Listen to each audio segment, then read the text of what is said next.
en 678. El nuevo aumento a los jubilados. Corpo y Opo en el reino del revés. 17,62% de aumento para nuestros jubilados y pensionados. Aumento en jubilaciones y pensiones. Todo esto es posible a partir de que la ANSES tomó los recursos que manejaban las AFJP.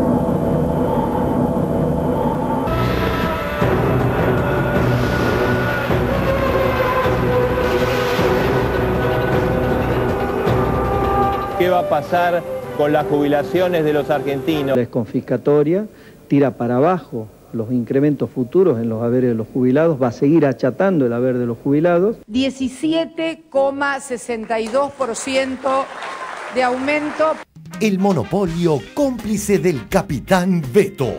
El tema de los vetos, ¿no? Esta vetocracia que estamos viviendo en la ciudad de Buenos Aires. No son vetos técnicos, son vetos en algunos casos de leyes importantísimas. Digo, acá se ha vetado la creación del laboratorio para la creación de medicamentos de la ciudad de Buenos Aires, del laboratorio estatal de la ciudad de Buenos Aires. Se votó la ley de la ley de publicidad oficial, se vetó la oficina para combatir la trata de personas. Digo, si ellos creen que esos son vetos menores o vetos técnicos, digo, yo creo que son vetos que están todos muy vinculados con los derechos humanos, con las cuestiones sociales. Susana Andrada, un claro caso de distinta vara.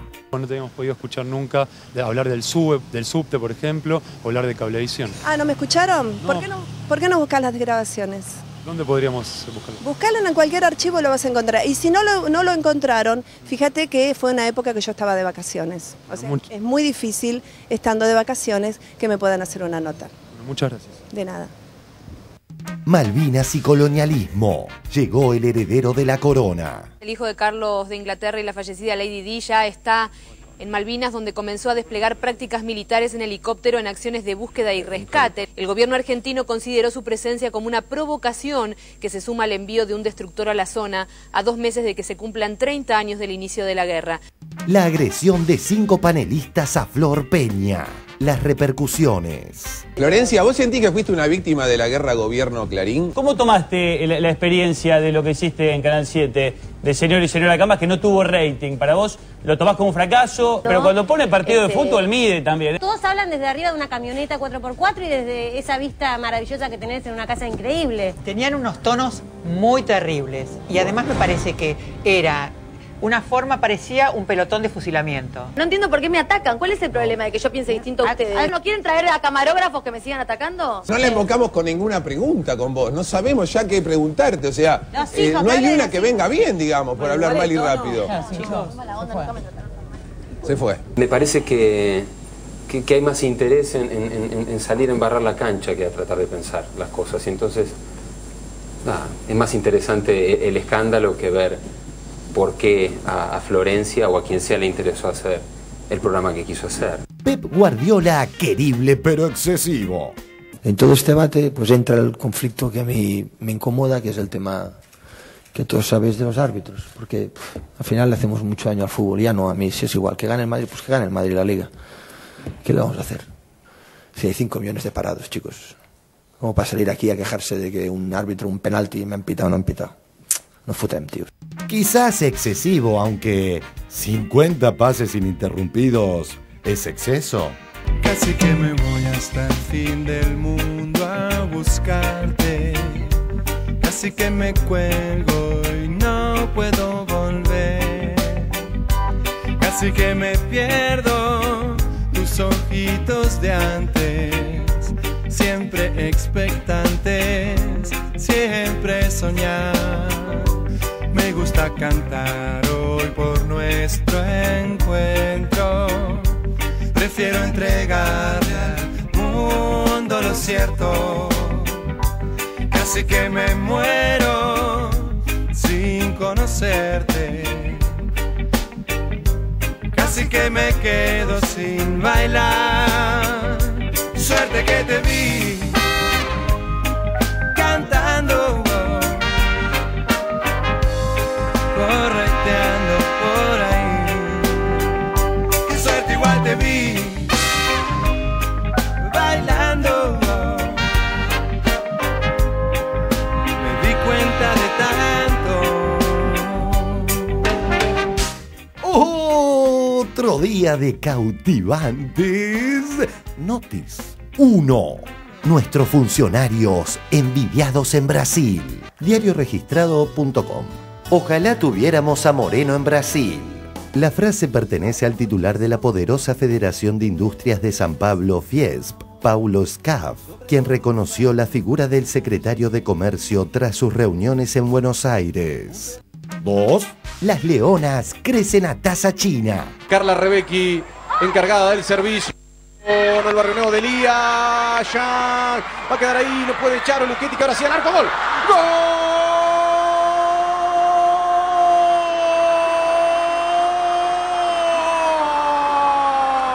Argentina 3, China 2. 3. Cierra hoy una gran dupla. Leo García y Palo Pandolfo. Estuve solo, en nuestro amor estuve sola, como comido por la sal del sol, igual que el perro de Igor. Te lleva al altar 678. En no arrepentirse de este amor. Luciano quiere casarse con vos. No, Sí, chicos, se primero casa. quiero disfrutar de mi vida, de mis amigos, de mi trabajo, de todo. Me parece que hay tiempo para eso. Si no, ¿para qué me voy a casar ahora? Para dentro de 6, 7, 8 años separarme. ¿Cómo? ¿Para qué me voy a casar ahora? Para dentro de 6, 7, 8 años separarme. ¿Cómo? Qué suerte que te vi.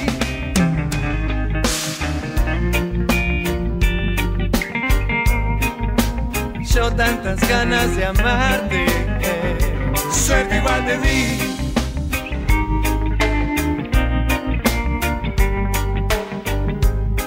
Me cayó la ficha de quién sos.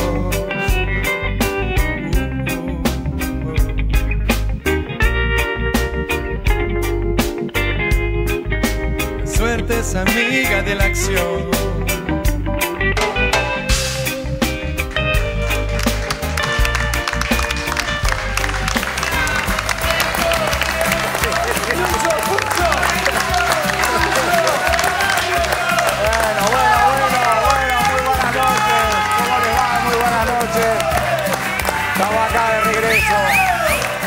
Muchas gracias.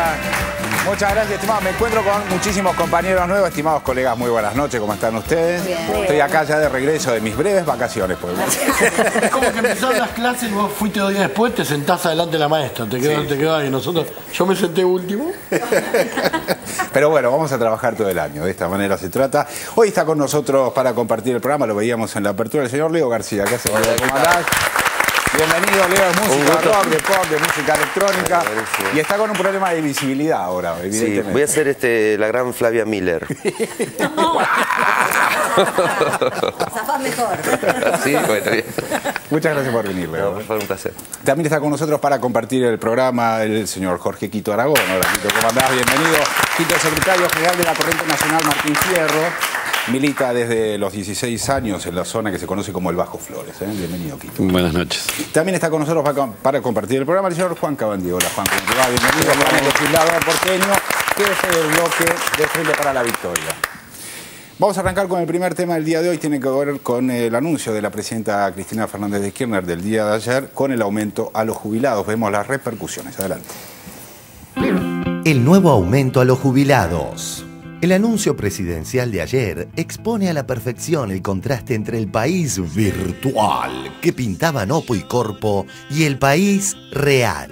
Este índice que también es histórico a partir del mes de marzo, acuérdense que hay 2, acuérdense que hay otro en septiembre, 17,62% de aumento para nuestros jubilados y pensionados. Días atrás. Las jubilaciones aumentarían entre un 12 y un 15%. Clarín. El aumento en las jubilaciones se ubicaría entre 12% y 15%. La Nación. El próximo aumento de la jubilación sería entre un 12 y 15%. Y a partir del mes de marzo podrían aumentar las jubilaciones, se especula con un aumento que sería entre el 12 y el 15%. 17,62% de aumento para nuestros jubilados y pensionados. El haber salario mínimo va a pasar de 1.434 a 1.687. Una noticia que 7 millones de personas están esperando, que es aumento en jubilaciones y pensiones. Una suba de aproximadamente 250 pesos, la verdad que una mejora importante para el bolsillo de los jubilados. ¿El jubilado recupera poder adquisitivo, sí o no? Sí, recupera poder adquisitivo, sobre todo cuando se especulaba con un incremento del 12 al 15%. Esto surge de la ley de movilidad de jubilaciones. Ustedes saben que a partir de la sanción de la ley de movilidad, que es la 26.417, se deben nuestros jubilados, nuestros pensionados, son sostenidos por la ANSES y tienen el derecho otorgado no ya por que se le ocurre a tal o cual presidente, sino por ley, de tener 2 aumentos por año. Uno que es a partir del 1 de marzo y otro que es a partir del 1 de septiembre. A partir de esa ley, ¿de cuántos fueron los aumentos? Porque hubo una gran polémica sobre si la fórmula de aumento de las jubilaciones iba a servir o no para que los jubilados recuperen poder adquisitivo. Bueno, en el 2009, que el mundo se derrumbaba, a los jubilados se les aumentó casi 19% la jubilación, lo cual es un número interesante. En marzo del 2010, 8,3%, y después los últimos 3, que son los últimos 3 ya efectivizados, son en septiembre del 2010 16,9, marzo del 2011 17,3 y septiembre del 2011 16,8. Falta el que se agrega ahora, que es 17,6 puntos. Todo esto es posible a partir de que la ANSES tomó los recursos que manejaban las AFJP, ¿no? Porque si no, la verdad que hay que ser sinceros, sin esa plata estos aumentos no sé si podían pagarse, que me parece que también es un tema de fondo. Las AFJP, el proyecto iba a mejorar la situación de los jubilados argentinos. No hay un solo jubilado que esté mejor después de ese proyecto. Es confiscatoria, tira para abajo los incrementos futuros en los haberes de los jubilados, va a seguir achatando el haber de los jubilados. 17,62% de aumento para nuestros jubilados. La intención del gobierno es que los fondos del ANSES y las AFJP vayan a pagar deuda externa. Como no les basta los del ANSES, se llevan los de las AFJP. Mi olfato me dice que aquí hay, una vez más, como en otras ocasiones, un manotazo para hacer caja. Y esto de las jubilaciones tiene el objetivo de la caja. La eliminación de la jubilación privada, por lo menos el proyecto para hacerlo. ¿Cuánto tiempo lo pensó el gobierno? Muy poquito. Bueno, no es un gobierno que piense mucho. Piensa poco y decide rápido. ¿Una semana? Y sos generoso. Pongamos.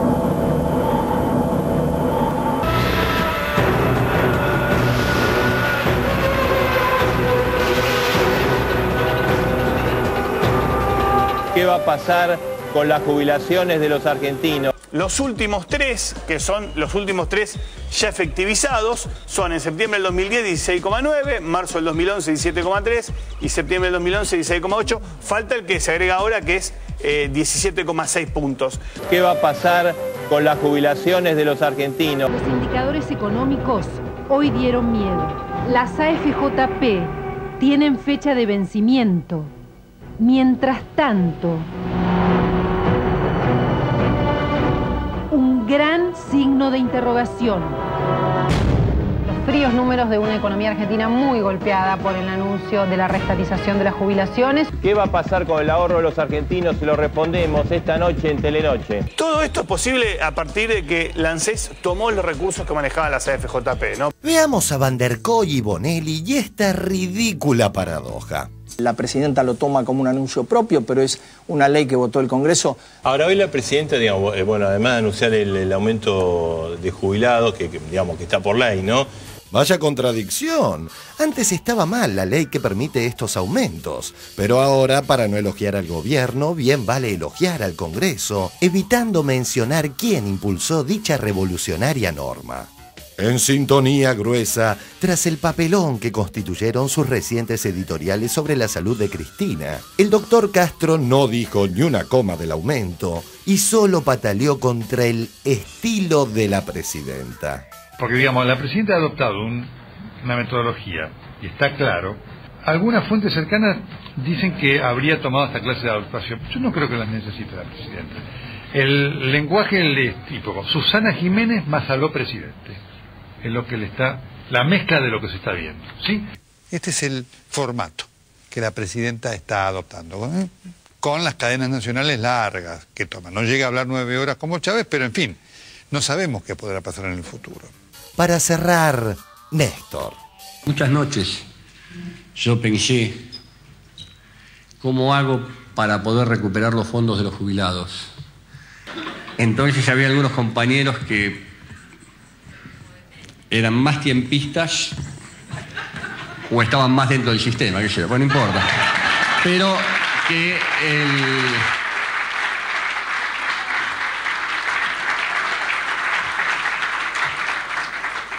me decían, obviamente casi blancos y pálidos, que no era momento, que se podía caer el proceso, era tanto el esfuerzo, en serio. Uno veía en la recuperación económica, la recuperación del trabajo, esto, el otro, pero evidentemente Cristina tuvo la decisión que yo no tuve, y eso es lo bueno de la historia y la continuación y la profundización de un proyecto.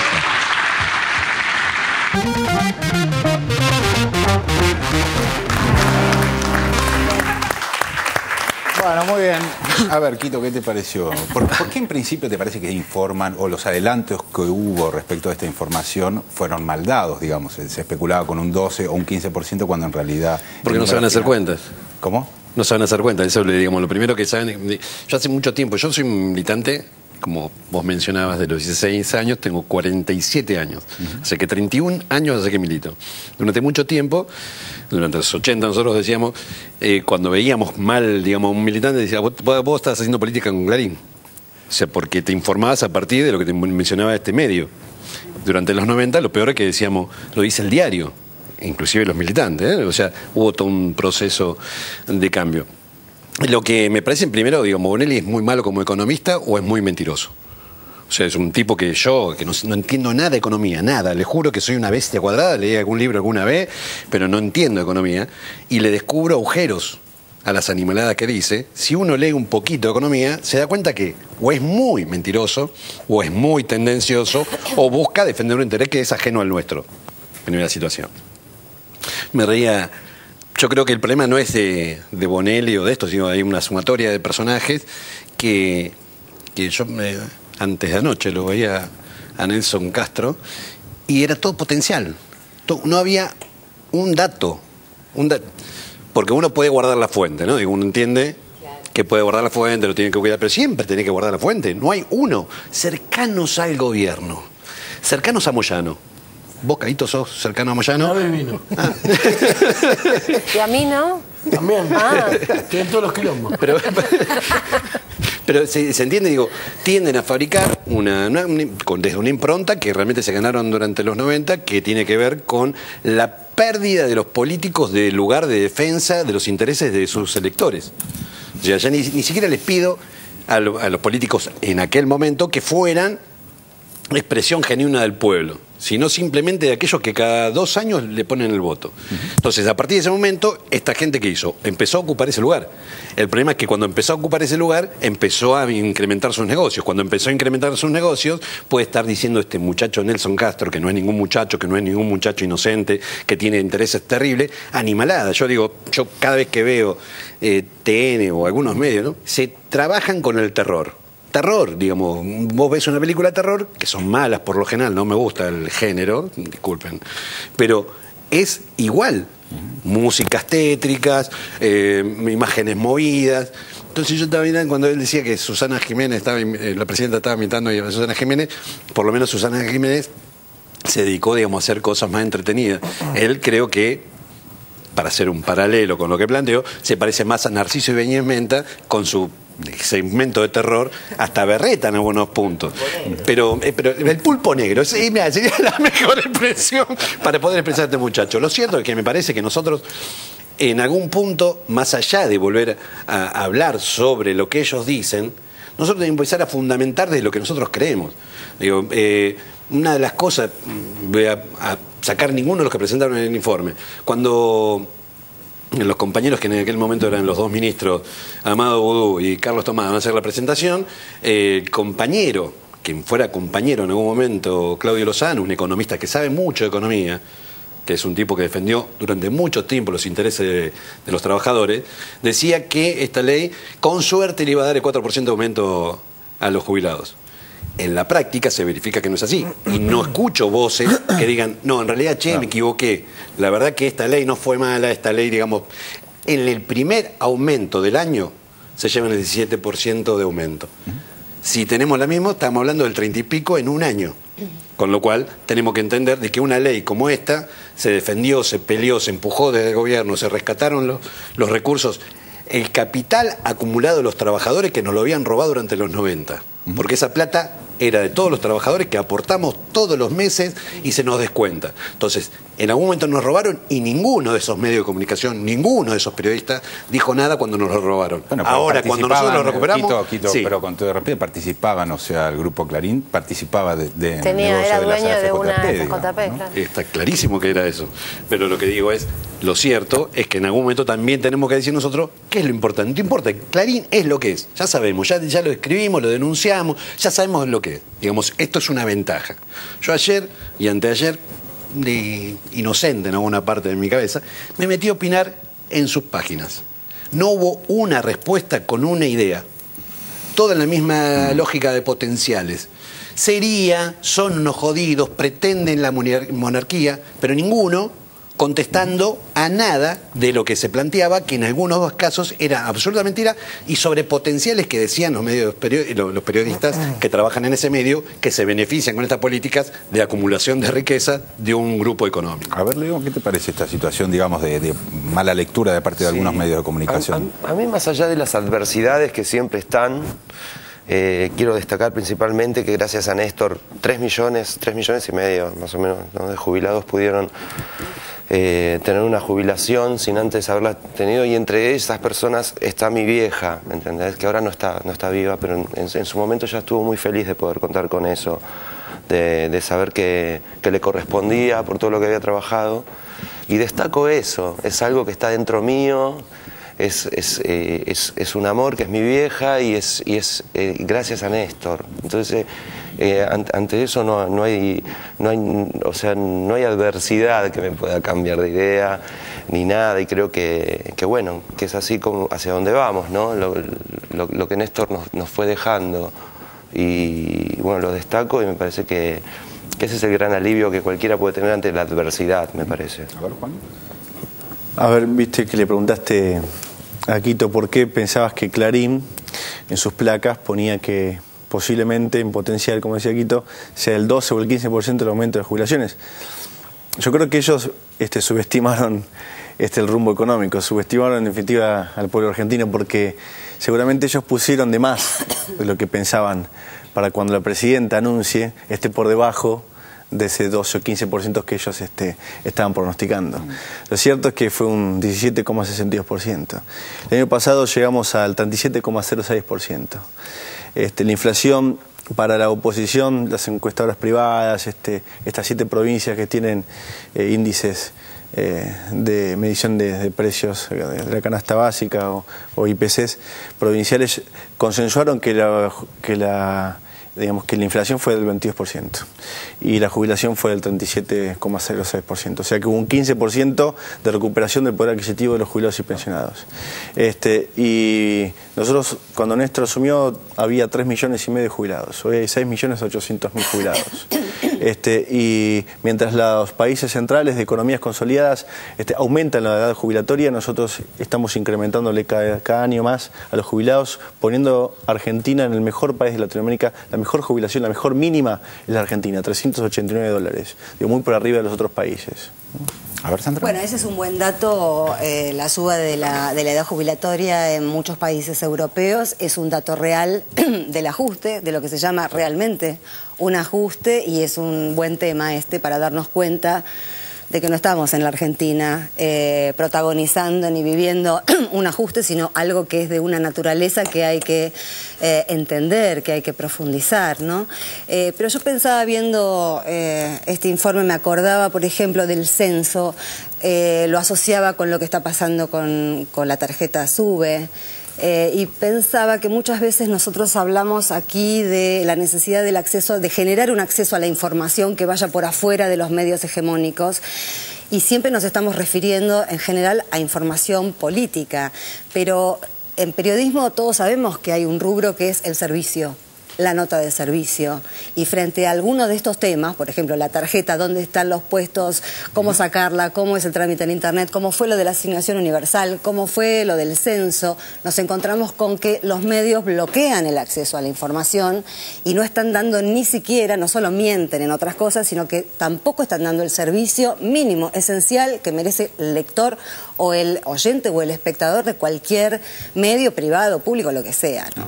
Yo me quedé pensando en la frase de Kirchner cuando dice, algunos se quedaron pálidos, ¿no? Y efectivamente, la medida de estatizar los fondos de las AFJP le quitó al mercado financiero más del 30% de la circulación económica, digamos. Es un bocado importante como para también medir cuáles son las reacciones que se podían generar en ese sector. Lo interesante es ver cuáles son los sectores mediáticos que se acoplaron, digamos, a esa pelea en función de ese 30% que le desaparecía como plata, digamos, como circulante. Además, ¿no? Lo que estaba de fondo ahí es un quiebre cultural, digamos, más allá de... Porque digo, es eso, que cuando Kirchner decía, bueno, hay gente que se quedó pálida, porque en realidad eso no podía entrar en una cabeza que eso pudiera hacerse. Claro. Hasta de izquierda, por izquierda y por derecha, digamos. Yo recuerdo a Lozano hablando de la intangibilidad de los depósitos. No, por ejemplo, esta cuestión de que esa plata no puede ser parte del Estado, no puede ser usada por el Estado, tiene que quedar en un freezer. No, y acá alguien planteó que, bueno, ¿por qué?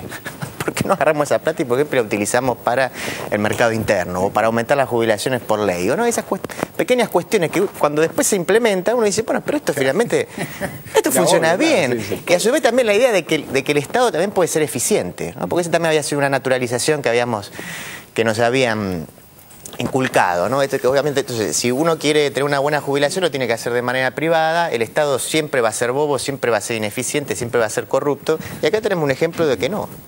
¿Cintia? No, estaba pensando, retomando lo que decía Sandra sobre cómo transmiten los medios y el tema que planteabas de las AFJP. Me parece que lo que hay claramente que decir es que esto es una de las medidas más distributivas de la economía argentina durante el proyecto del kirchnerismo, porque ese ingreso de fondos de la AFJP implicó distribuir para que el sistema sea más solidario, porque ¿cuál es la mirada del Estado frente a los jubilados? Se instaló también mediáticamente que es la plata de los jubilados, pero resulta que nosotros tenemos un sistema previsional solidario. De los aportes que la patronal hace a los fondos de previsionales, es el 40% lo que va para el pago de jubilados. O sea, las jubilaciones se pagan de los aportes solo el 40%, el resto es IVA, impuesto al cheque, impuesto a las ganancias, con lo cual es un sistema solidario y previsional, que en este momento tiene la tasa de previsional más alta. O sea, ¿cuántos jubilados en edad de jubilarse reciben una jubilación? Era el 57% en 2003 y ahora es del 90%. Entonces me parece que ese ingreso de caudal de la FJP hay que mirarlo y si hay que decirlo periodísticamente claramente, es una medida absolutamente de economía distributiva. A ver, Mariana. No, que a mí me parece que hay un fenómeno y es que, bueno, los datos económicos muestran la importancia de la recuperación de los fondos de las FJP.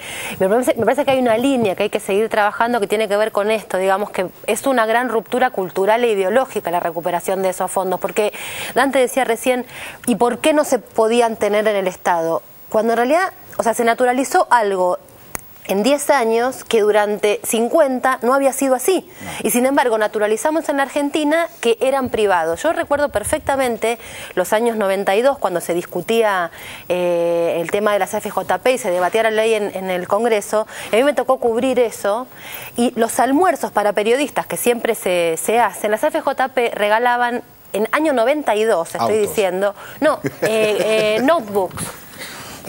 La FJP máxima, por ejemplo, te regalaba una notebook. Entonces, ahí hubo un aparato de convencimiento que se puso en funcionamiento. Entonces, los periodistas que cubrían eso... Bueno, de convencimiento... Sí, persuasión. Bueno, elegante, pero bueno, vamos a decirlo así. Se convirtieron en... regalaban espejitos de colores. Bueno, más o menos. Y los periodistas se convirtieron en que cubrían eso en voceros de esa privatización. Y quienes elegimos el reparto éramos mirados como una especie de idiotas, tontos, que no entendíamos de qué se trataba lo que se venía. Entonces me parece que hay como un quiebre ahí que todavía hay que dar esa pelea, porque de hecho se sigue diciendo, así como ahora se dice el dinero de los jubilados, también era, me sacaron mi dinero, porque yo podía fiscalizar mi propia cuenta, en fin, toda la gran mentira publicitaria de las FJP. Creo como que el camino a seguir profundizando es el de mostrar los datos económicos y desarmar toda esa lógica cultural que privatizaciones y arrebato del dinero con las FJP fue como el nudo de los 90, ¿no? Vamos a cambiar de tema, volvemos a hablar de la ciudad de Buenos Aires. Ustedes saben que el capitán Beto es Macri, que se está dedicando a vetar casi sistemáticamente muchas de las leyes que aprueba la legislatura. Vemos el informe. El capitán Beto y su monopólico cómplice. Para comenzar, Guido Casca. Es como una estrella, entra de vez en cuando, hace una participación especial, pero quiere que lo pidan con garra, con furia. Él es Beto, Beto, Beto, Beto, Beto, Beto, Beto, Beto, Beto, Beto. Los dirigentes del PRO siguen sin hallar argumentación de mínima solidez para defender al vetador serial. Martín Ocampo, ¿qué tal? ¿Qué tal? ¿Cómo estamos? Maxi, buenas noches. ¿Qué tal? Buenas noches. ¿Es un vetador serial Mauricio Macri, como dijo anoche la presidenta? Eso es una chicana de la presidenta. Acá hay una cosa importante, porque ustedes, no es que ustedes hayan rechazado, muchas de las leyes que han sido vetadas por Mauricio Macri contaron con el acompañamiento de ustedes. Por eso hicieron un trabajo legislativo. Digo, ¿no se sienten un poco como subestimados? No, yo digo... O ninguneados al por ahí contrario, con el, yo digo, por el al contrario, jefe de gobierno. sentimos reconocidos en cuanto a la participación que nosotros tenemos en el debate dentro de nuestras fuerzas. Nosotros hacemos posible que la legislatura funcione en el sentido de que nosotros no hacemos obediencia reconocidos en que le haya vetado leyes que ustedes han trabajado que tiene una en acuerdos parlamentarios. Vamos a poner un ejemplo también irrisorio. El jefe de gobierno, muy bien por cuestiones técnicas, vetó la ley que se le daba 50.000 pesos a una asociación de chicos con síndrome de Down. Pero en las mismas sesiones no vetó una condonación de deuda, supuesto subsidio de 730.000 pesos al Club Nueva Chicago. Página 12. Las relaciones de Ritondo. Por iniciativa de Ritondo, la legislatura aprobó una ley en la que le condonó al club una deuda que mantenía con el gobierno de la ciudad de Buenos Aires por impuestos impagos. O sea que entonces, de alguna manera, es irrisorio. Es irrisorio. El PRO a nivel nacional cuestiona duramente el tema de los vetos, los superpoderes y los DNU. Y yo acá recuerdo a Pinedo en el 2009, en una reunión conjuntamente con nuestro presidente de bloque, Adrián Pérez y Aguat, que en ese momento temía por el veto de 5 o 6 leyes, llamaba a la consulta popular. La presidenta no puede abusar del veto. Si ellos se van a llevar puesta la Constitución una vez más, nosotros vamos a decir, paren, vamos a consultar al pueblo. La presidenta tiene el poder de veto. Todas estas iniciativas que nosotros vamos a tener a partir del 10 de diciembre pueden ser vetadas por el Poder Ejecutivo, es cierto. Por eso nos hemos planteado, y estamos de acuerdo, en lanzar una consulta popular. Yo acá recuerdo a Pinedo en el 2009, en una reunión conjuntamente con nuestro presidente de bloque, Adrián Pérez y Aguat, que en ese momento temía por el veto de 5 o 6 leyes, llamaba a la consulta popular. No quiero imaginarme si Federico Pinedo, presidente del bloque de ustedes nacional, llama a la insurrección popular. En sintonía, el PRO y Clarín, que son lo mismo, que pataleaban contra una ilusoria vetocracia de Cristina, hoy ignoran o minimizan la vetocracia real de Macri. El veto es una facultad constitucional, por lo tanto es legal, pero también tiene que ser legítimo. Lo legal es legítimo cuando se lo usa razonadamente, cuando se lo puede explicar. El problema es cuando se lo usa frecuentemente por caprichos y entonces puede ser legal, pero pierde legitimidad. El 10 de diciembre, algunos dicen, después vendrá la vetocracia. Va a ser la presidenta. ¿Va a vivir vetando? Entonces el Congreso desaparece. Claro, la presidenta vetó con la velocidad del rayo la ley que establecía el 82% móvil para las jubilaciones mínimas. Ojo, que la gente puede salir a la calle si hay tanta arbitrariedad con los vetos. La era del veto. Unos dicen que va a ser el Congreso de la vetocracia. Esperemos que no. Yo, viendo cómo se mueve el gobierno, obviamente hoy tengo que decir que es esperable. Creo que va a ser grave esa situación porque desconocer el poder legislativo como uno de los poderes fundamentales de la democracia, como el corazón de la democracia, donde están representados todos los partidos políticos y las visiones de los ciudadanos, digamos, en relación con la ideología y la política, sería muy grave, ¿no? El tema de los vetos, ¿no? Esta vetocracia que estamos viviendo en la ciudad de Buenos Aires, más del 6% de las leyes votadas por gente del PRO, propuestas en algunos casos por gente del PRO. Digo, hay leyes que nosotros, que el intrabloque kirchnerista no votó, como por ejemplo el Congreso Pedagógico, pero que fue propuesto y fue votado por el PRO y por la coalición cívica, hasta por un problema, como dicen en la justicia de economía procesal. Si hay algo que el gobierno sabe que no quiere que se haga, es que le avise a sus legisladores antes, digamos, porque si no, estamos todo el año trabajando en comisiones, en los diferentes temas, para llegar a un acuerdo, a un entendimiento, votar una ley, y ahí se acuerda el gobierno de Macri que esa ley no la quería y no tuvo nunca comunicación con sus legisladores durante todo ese año. No son vetos técnicos, son vetos en algunos casos de leyes importantísimas. Digo, acá se ha vetado la creación del laboratorio para la creación de medicamentos de la ciudad de Buenos Aires, del laboratorio estatal de la ciudad de Buenos Aires, se votó la ley de publicidad oficial, se vetó la oficina para combatir la trata de personas. Digo, si ellos creen que esos son vetos menores o vetos técnicos, digo, yo creo que son vetos que están todos muy vinculados con los derechos humanos, con las cuestiones sociales. Acá hay vetos que están hechos por negocios, por amistades, porque van contra las políticas sociales y de derechos humanos, o sencillamente porque cree que tiene que gobernar sin legislatura, y esto es profundamente anticonstitucional, profundamente antidemocrático, ¿no? El monopolio Clarín, socio de Macri, como también detallara la propia Gaby, así titula en mínima columna sobre el tema. Clarín. Tras las chicanas por los vetos, Cristina llamó a Macri para ofrecerle ayuda por el temporal.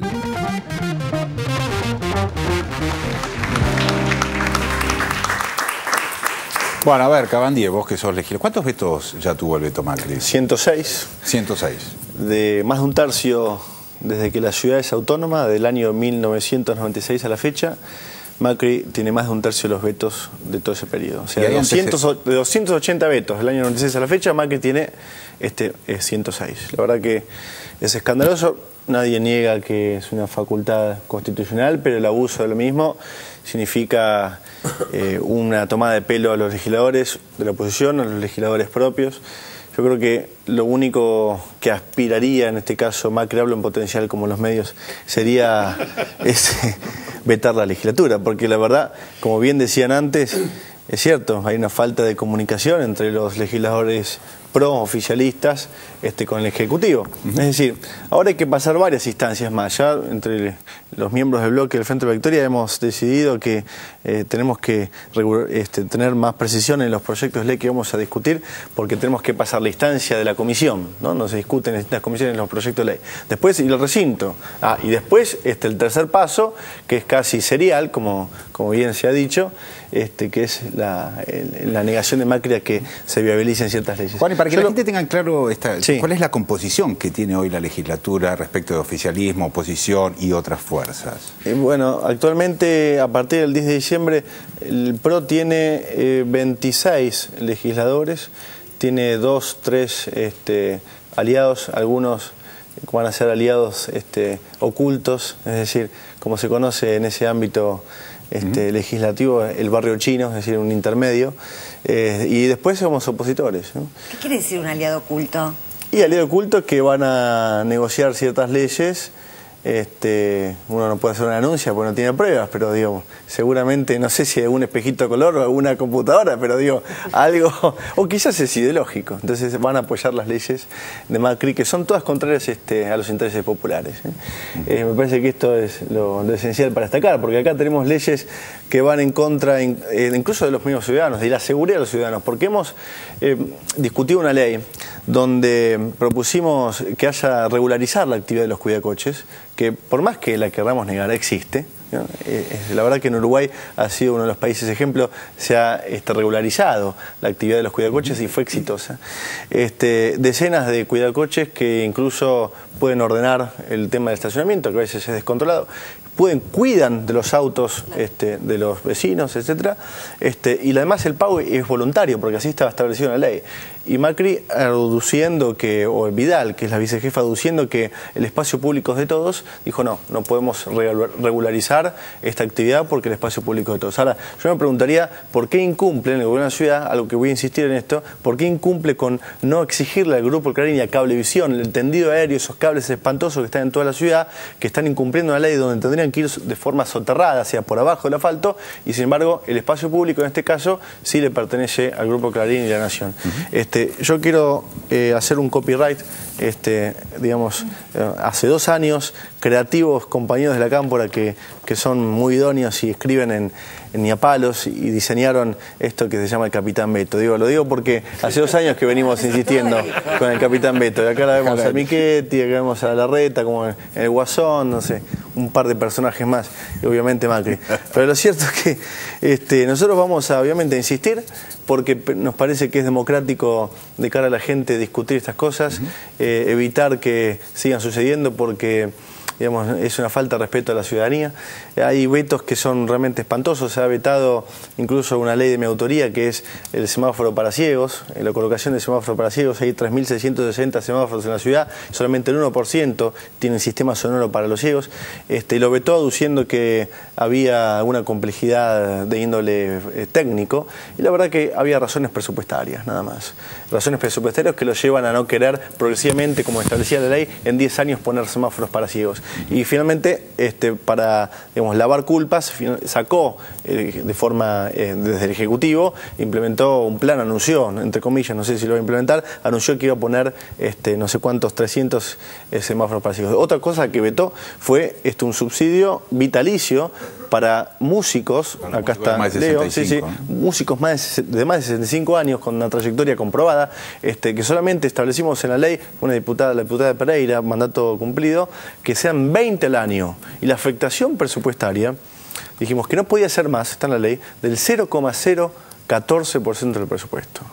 Eran 3.500 pesos para artistas de la música que muchas veces, o casi en su mayoría, como el otro día me marcó una artista, tienen actividades que no son, digamos, formales, que muchas veces se les complica a algunos aportar, llegar a los años de aporte, y esto era fomentar la cultura también, y sin embargo Macri lo vetó, por razones presupuestarias. O sea, es enemigo de la cultura, enemigo de las causas populares, enemigo de la democracia, porque si uno recurrentemente acude a este mecanismo de la vetocracia, en realidad lo que está haciendo es negar a la legislatura. El próximo veto es la misma legislatura. A ver, Quito. En la lógica hay un montón de leyes que vos decís por qué razón. Esto es donde se quiere hacer, digamos, un espacio para el SAME, un centro de salud, un sistema complejo en la casa esta que se había derrumbado. También el tipo prefiere hacer un negocio inmobiliario a hacer una cosa que nos involucra a todos. O sea, permanentemente tiene la lógica de pensar como un empresario. Está bien cuando vos sos un empresario y tenés un negocio en el cual vos arriesgás tu plata. El problema es cuando usufructúa nuestra plata. Este es el punto. Todos nosotros, él administra nuestra plata, no es el dueño de nuestra plata. No, porque de última, ni siquiera es comparable esto que decía el informe, lo de Chicago. Por ahí Chicago lo necesitaba. No, digo, yo no me voy a contraponer contra lo que no voy a aceptar es que voltee el otro subsidio, digamos, la contemplación de 50.000 mangos, para eso, o que no le va a dar la plata a trato por la identidad. ¿Qué es? Son 2 mangos, son 6 lucas por mes. Es una animalada pensar que 6 lucas por mes le va a afectar de alguna manera el presupuesto de la ciudad de Buenos Aires. O sea, hay una sumatoria de cosas que permanentemente, está claro que es ideológico, yo no tengo la menor duda que es ideológico, el problema es que después nos dicen, che, yo soy un tipo de derecha que piensa de esta manera. Si vos me lo decís así, te lo creo, digo, tenés razón, me ganás y me ganás todas las elecciones con tu argumento y con tu fundamentación. Después no me mientas, no me digas lo contrario, no me digas que vos sos bueno y que te pones a administrar para todos nosotros. Mentira, no administra para todos nosotros, administra solamente para sus amigos y para los negocios de sus amigos y para sus propias empresas. Ahora hay una cosa interesante también en el informe que tiene que ver con esta especie de capital simbólico que había de parte de la oposición al kirchnerismo, de pensar que el veto era una herramienta casi exclusiva de los 2 años en el que el kirchnerismo tenía al Congreso en contra, podemos decir. Y pareciera ser que eso es un argumento que hace agua, podemos decirlo así. Literalmente, ¿no? A Cristina le decían Betina. Con eso, ¿Se acuerdan que Nelson Castro, digamos, parece que le estoy haciendo propaganda a Nelson Castro, pero no, juro que no. Nelson Castro hablaba, anteayer, no estoy hablando hace 15 millones, anteayer hablaba del potencial, o sea que la presidenta menciona el veto de la ciudad, pero no menciona lo de ella, porque en realidad, ¿qué pasó? Digamos, han descubierto que tienen capacidades extrasensoriales, ¿no? Y se les han potenciado o exponencialmente le han incrementado en estos años de kirchnerismo, en los cuales ellos saben que como no salió ninguna ley en favor de los intereses de sus grupos económicos o de la oposición, la presidenta no las vetó. ¿Se entiende? O sea, decían, como no salió ninguna ley, no las vetó. Si hubiese salido, las hubiese vetado. Pero ¿cómo haces para adivinar eso? Yo me gustaría entender, digamos, ¿cómo hace para adivinar algo que ni siquiera pasó cerca? La inoperancia de la oposición, que era mayoría en el Poder Legislativo, no hizo nada para sacar una ley. Pero si las hubiese sacado, pobrecitos ellos, que eran mayoría, si hubiesen salido, la presidenta los hubiese vetado. O sea, siguen con la misma fundamentación y después defienden a un tipo que hace política expresa con los vetos en contra de los intereses de los habitantes de esta ciudad. A ver, Cintia. No, pero hay que hablar muy enfáticamente de la ley que vetó Cristina Fernández de Kirchner, que es la del 82% móvil, porque efectivamente ahí se hizo necesaria la herramienta constitucional del veto. Fue la oposición aglomerada dentro del Grupo A, llamado Grupo A, que de alguna manera se abroqueló para obligar a que Cristina Fernández de Kirchner pagara el costo político de vetar una ley supuestamente en beneficio de los jubilados. Pero esa ley era una absoluta trampa. Solo el artículo 1 aumentaba la jubilación mínima y la equiparaba al 82% del sueldo mínimo vital y móvil. Pero el resto del articulado lo que hacía era generar una desigualdad en el sistema pasivo mucho más grande que la desigualdad que existe en el sector activo, porque generalizaba las sentencias de la Corte Suprema, con el caso Badaro y demás, sobre jubilaciones y elevaba las jubilaciones medias y altas hasta un 100%. Entonces una persona que cobra 4.000 pesos de jubilaciones pasaba a cobrar 40.000. Y esto generaba un desfinanciamiento del ANSES absoluto y una imposibilidad total.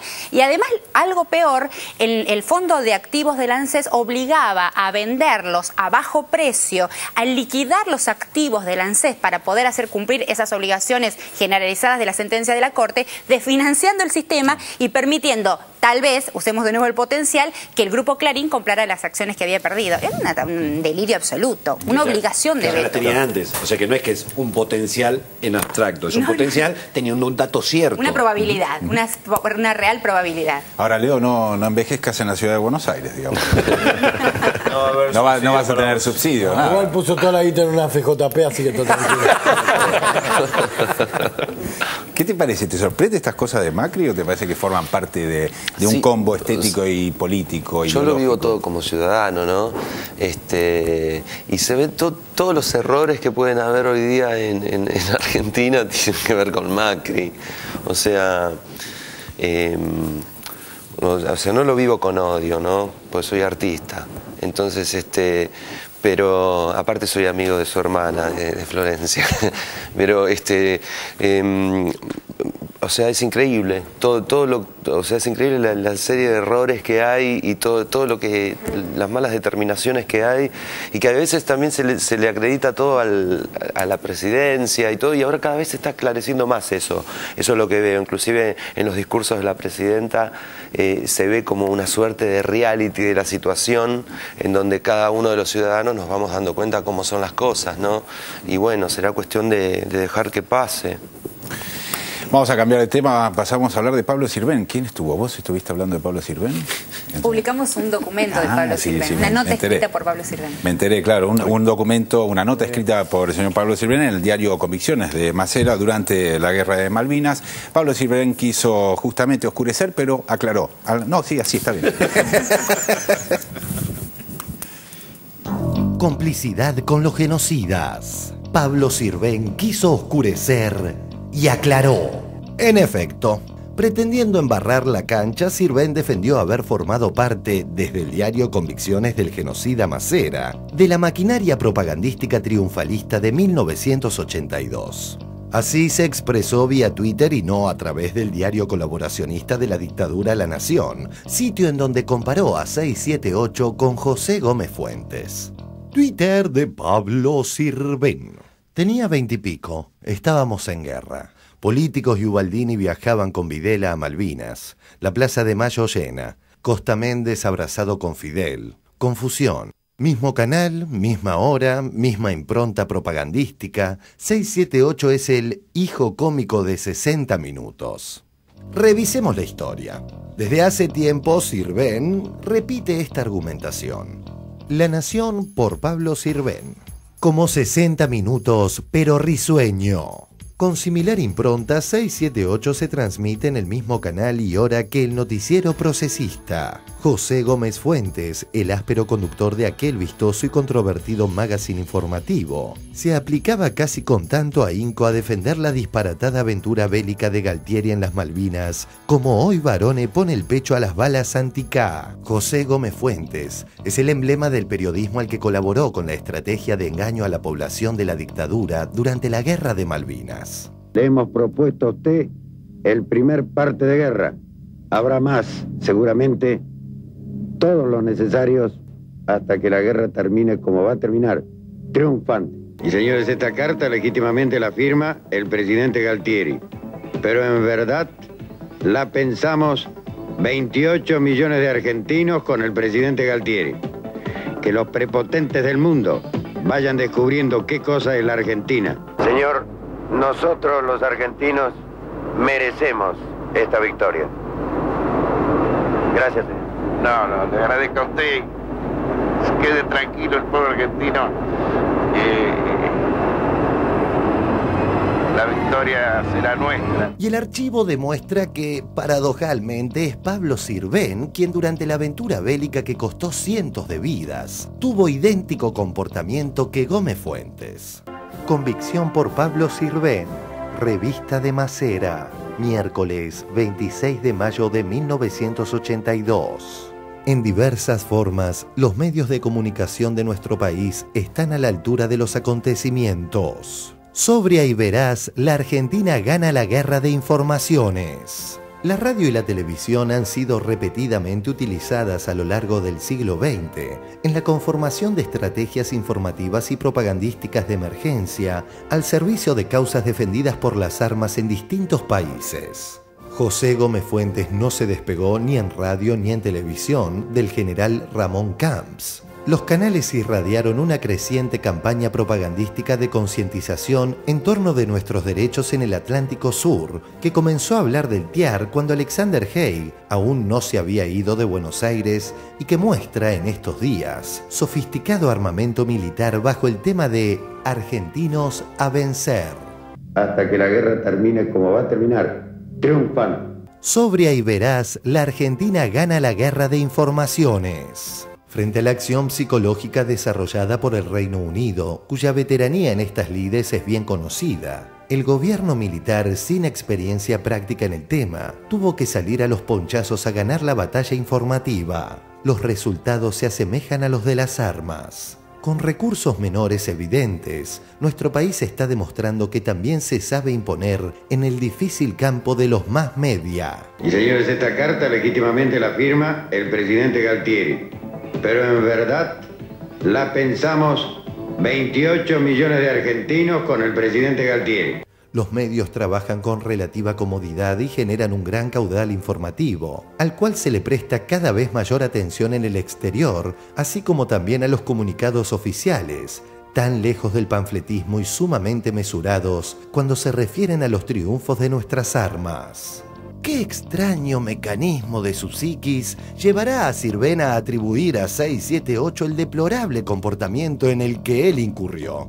Y en la revista de Macera, como 60 minutos, pero risueño. Con similar impronta, 678 se transmite en el mismo canal y hora que el noticiero procesista. Como decíamos, su cínico descargo vía Twitter pretendió oscurecer, pero aclaró quién es quién.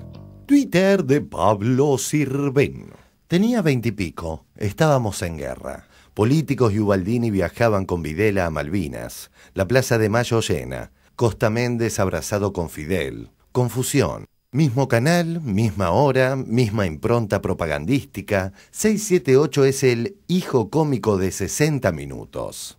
Pablo Sirven y José Gómez Fuentes. Distinta hora, distinto canal y distinto nombre, pero la misma complicidad con los genocidas.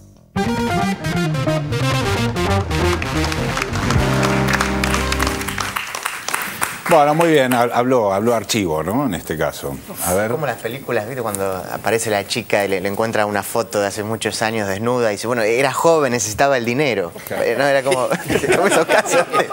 Pero, no, yo vincularía a ver, este informe con el anterior, digamos. Lo que me parece que hay en común es la noción de impunidad. Es decir, lo veo, primero, un periodista de espectáculos que habla de política.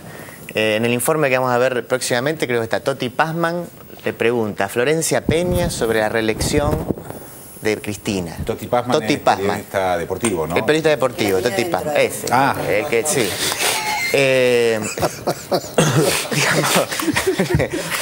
Ruso. Viste, no está varón y venís vos a hacer... No, digo, después, por ejemplo, veíamos a Nelson Castro y a Susana Andrada también los días anteriores, Nelson Castro interpelando a la presidenta, mirando la cámara, perfil titulando, Nelson Castro le responde a la presidenta. Habría que aclarar, no sé, y la presidenta no le responde a Nelson Castro porque no le interesa, digamos. Pero, no, digamos, ese tipo de cosas. Digo, veo una total impunidad, también incluso digo, con lo que charlamos en el informe pasado, y nunca un pedido de disculpas, nunca un me equivoqué, nunca, bueno, esto lo vimos así y finalmente no fue así, ¿no? Pero, digamos, hay un micrófono abierto y, digamos, cualquiera puede decir cualquier cosa, ¿no?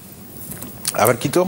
En el cualquiera puede decir cualquier cosa, estoy yo acá, así que yo estoy opinando. Yo primero, sí. Pero a mí hay los medios de comunicación. ¿Con este ya no te has peleado vos en TN? Sí, que lo cacheteaste un ratito. Tuvimos un debate, Debate, no dijo nada, pobrecito, lo mataste. Pero digo, con fundamento, con argumento, con solidez. Me parece que, yo querría decir algo, a mí me parece que no es personal, digamos, es fundamentar... hacerse cargo de lo que uno hace. A mí el tema de Pablo Sirven no me da tanta gracia como a vos, Dante, pero ¿sabes por qué? Porque me parece que también abre el tema de la responsabilidad social durante la última dictadura militar, que es un tema que todavía no está del todo saldado. Digamos, aquí estamos con Juan, que, digamos, con toda la historia de los nietos recuperados, ¿no? En la ESMA, Macera era el señor de la vida y de la muerte. En Convicción colaboraban detenidos que después desaparecieron y los usaban como mano de obra esclava para que colaboraran en las imprentas del diario. Cuando en el 82 Sirven escribe esta nota, ya hacía 5 años que habían matado a Rodolfo Walsh, hacía 5 años que Walsh había publicado la carta a la dictadura militar y se la habían mandado a las redacciones de los diarios. O sea, me parece que es el punto de los unos y los otros y hacerse cargo. Si Pablo Sirven va a escribir que este programa es un paralelo a 60 minutos, tiene que replantearse él qué era lo que escribía en 1982 a 5 años de la desaparición de Rodolfo Walsh, de Paco Urondo, o a 6 años de que a Juan Gelman le secuestraran a su hijo, a su nuera embarazada, que después recuperó a Macarena. O sea, me parece que hay un debate que tal vez es mucho más profundo que esta charla que estamos teniendo ahora, pero habla de la responsabilidad social en la última dictadura. De igual manera vos se lo ponés como si ellos no supieran. Yo la verdad que digo que vos le ponés una impronta que me parece recontra honesto desde vos, pero es pensar que no saben lo que hicieron. Ellos saben, tienen claro qué hicieron. Digo, para mí, con el tema exclusivo de Malvinas, para mí los chicos, así que no son ningunos chicos, del CECIN son los más serios que he conocido en el centro de excombatientes. Y estuvo muy sólido el otro día acá, fundamentando, y los compañeros se han tomado el trabajo de salir de ese rollo y con estudios terribles de la cantidad de pibes que se mataron cuando volvieron. La desmalvinización fue una política de un montón de gente que también estaba vinculado con esconder todo lo que habían hecho durante la dictadura. No hay duda de eso. Pero si vos le ponés la impronta de que ellos tengan responsabilidad social, ellos la tienen. Ellos son asesinos y están convencidos de lo que hacen. La Nación es el diario de la clase. Y a mí, cuando lo leo el diario de la clase. Ellos nos tratan que nosotros somos clasistas, pero en realidad los clasistas son ellos y nos excluyen a todos nosotros. Ellos defienden sus intereses, los sostienen de una manera importante y hacen la propaganda necesaria para poder seguir ganando nuestras cabezas. Y a todos nosotros, esos medios de comunicación, también nos trasuntan y nos pegan en algún punto, porque nosotros creemos que de última son como nosotros. No son como nosotros. Ellos, diría Oesterheld, son el ejemplo más claro. Ellos no les interesamos nosotros. Nosotros somos simplemente circunstanciales. Ellos son los que deben ganar siempre. Y ellos son los que gobiernan, y ellos son los que sostienen, y ellos son la patria. Bueno, ellos son el campo. Lo dijo Carrió, ¿te acordás claramente? Clarín y La Nación son la Argentina. Pero, ¿ves? Ideológicamente La Nación es más coherente. Sí. Digo, cuando vos lees La Nación, sabes que lees a la clase. Sí. Clarín es un pasquín en función de sus propios intereses y algunas veces, digamos, expresa claramente la clase. Pero si no, permanentemente nos miente. Sí. Clarín en La Nación es a la inversa. A veces te miente. Y el señor Sirven, que no tengo el agrado de conocer, realmente si laburó en ese diario para Macera en aquel momento, no tiene autoridad moral para decir nada, porque es parte y cómplice de un sistema de opresión y represión y de 30.000 desaparecidos que en este país existieron y que por suerte existimos nosotros y existe este gobierno para volver a reivindicar toda una historia de pelea de nuestro pueblo. Muy bien, señoras, nos vamos a ir a un corte en un ratito. Sobre el final del programa va a estar el señor Leo García y Palo Pandolfo dándonos un número musical. Ahora nos vamos a un corte, en un ratito volvemos, dale.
Dame un momento, dame aquí y ahora, dame. Hey, me gusta tu mirar, me gusta tu bailar, tus ojitos de loba, niña en la oscuridad. I love the way you move, mami, tus caderas. Hey, hoy te quiero cantar, te voy a devorar, mi boquita de lobo te empieza a desear. I wanna be with you la vida entera. Con mi allí donde brilla el sol, donde puedas bailar y en la noche de calor yo te puedo besar, besar, besar.